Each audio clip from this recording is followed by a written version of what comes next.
Today, you're going to be learning how to get the cinematic look using camera Fv-5 and any phone camera.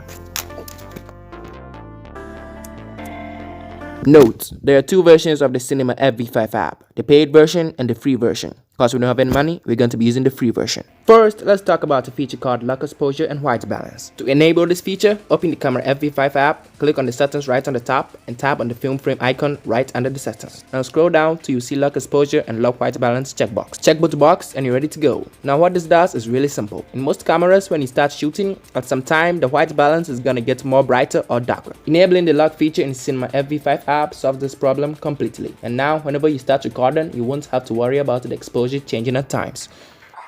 The next cinema feature is the cinema cropping settings. To enable this feature, click on the menu bar below the settings and click on the third option. You're now going to see black bars on both sides of the screen with the main focus right in the center. This feature enables you to always have your character and main plot point right in the center of the frame, so that in the editing stage you can add black bars to your clips without having the bars cutting up the heads of your characters and covering the whole scene.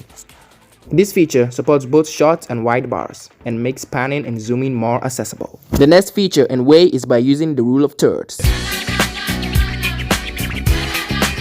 To enable the rule of thirds feature, first click on the same menu bar we clicked on earlier, then tap on the second option to enable the rule of thirds. If you don't know what this rule does, give me a few seconds to explain. Okay, so in the rule of thirds, it is proven that the human eye is drawn to the last two lines and its intersecting points. What the hell does this mean? Let me explain. Here is my actor. Placing him in the middle of the scene looks better, but kinda makes the scene fall flat. Moving the character to one side of the line makes it more cinematic and pleasing to the human eye. This especially applies to dialogue scenes. It's always a good idea to place the characters at the side to give the sense that he's actually looking and talking to someone. For an in-depth tutorial on the rule of thirds, check out the default darious video full breakdown on the rule, link in description. The fourth and simple way is by using ISO. Down below the camera screen, you'll see this ISO box, and if you tap on it, you get this list of options. By default, it's set to 400. This feature is used to clean the shot from those flying tiny little pixels you see sometimes when you're shooting, making your shot clean and clear as possible.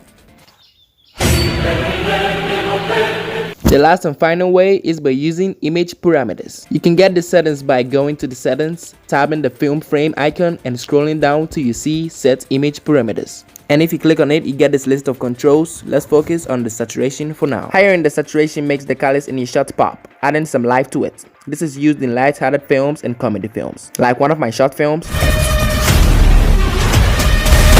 Lowering the saturation on the other hand takes away all the poppiness, making everything saturated. This is mostly used in horror films and thriller films. It gives everything a more serious and darker tone. An example is a thriller film I made called The Shooting Wood.